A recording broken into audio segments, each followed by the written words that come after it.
दिवसभरामध्ये ना, आपल्या पूर्ण दिवसभरामध्ये आपल्याबरोबर काय घडतंय, दिवस कसा गेला, दिवस छान गेला की खराब गेला. दिवस कितीही खराब गेला ना, तरी पूर्ण दिवसभरामध्ये एक अशी गोष्ट घडते जी कुठेतरी आपल्या मनाला भावते. ती गोष्ट कुठेतरी आपल्या लक्षात राहते.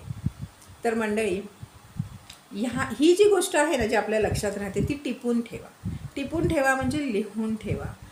रोजच्या जीवनामध्ये रोज घडणारी आणि ती पण चांगलं घडणारी एक अशी गोष्ट जी आपल्या मनाला भावली आहे, ज्यानं आपल्याला प्रेरणा मिळाली आहे, ज्यानं आपलं आयुष्य बदललेलं आहे, ज्याने आपल्याला काहीतरी शिकायला मिळालेलं आहे, अशी एक गोष्ट रोज रात्री झोपण्याच्या वहीत लिहून ठेवा. आणि ही गोष्ट तुम्ही जेव्हा दर महिन्याला तुमची एक एक गोष्ट ह्या वहीमध्ये तुम्ही लिहित जाल, महिन्याच्या शेवटी ना ती गोष्ट नक्की वाचा. ती पूर्ण वही त्या महिन्याची लिहिलेली नक्की वाचा.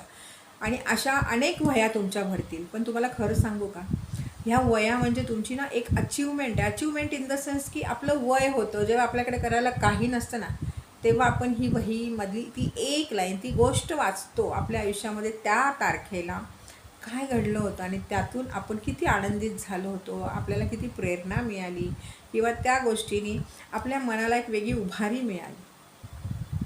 हे फार महत्त्वाचं असतं. त्याच्यापेक्षा महत्त्वाचं असतं की आपल्यानंतर जगामध्ये त्या वह्या तशा पण विकल्या जाणार आहेत जे तुम्ही लिहिता. पण होऊ शकतं की जी विकली गेलेली वही कुणाला तरी मिळाली आणि त्या व्यक्तीला तुमचं लिहिलेलं वाचून त्यालाही काहीतरी शिकायला मिळालं, त्यालाही कुठली तरी प्रेरणा मिळाली, त्याचाही आयुष्याकडे बघण्याचा दृष्टिकोन बदलला गेला. तुम्ही वहीच्या शेवटी लिहित जा की ही वही ज्यालाही मिळणार आहे त्यानंही रोज दिवसभरामध्ये घडलेली एक चांगली गोष्ट रोज रात्री आपल्या वहीत लिहावी. हे तुम्ही त्या वहीच्या शेवटच्या पानावर लिहून ठेवा. कारण तुमच्यामुळे कोणीतरी एक जण असा असेल जो दिवसभरातला आनंद टिपेल.